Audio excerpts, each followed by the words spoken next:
So kasi nandito tayo ngayon sa Cortes, Surigao Del Sur. So ito, stopover muna. At may spatan tayong magandang view. So pwede ring mag-swimming dito. May hagdan dito sa gilid.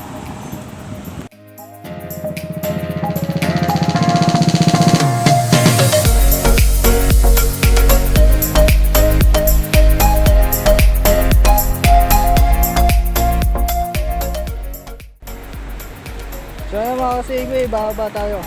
Medyo mataas-taas yung bababaan.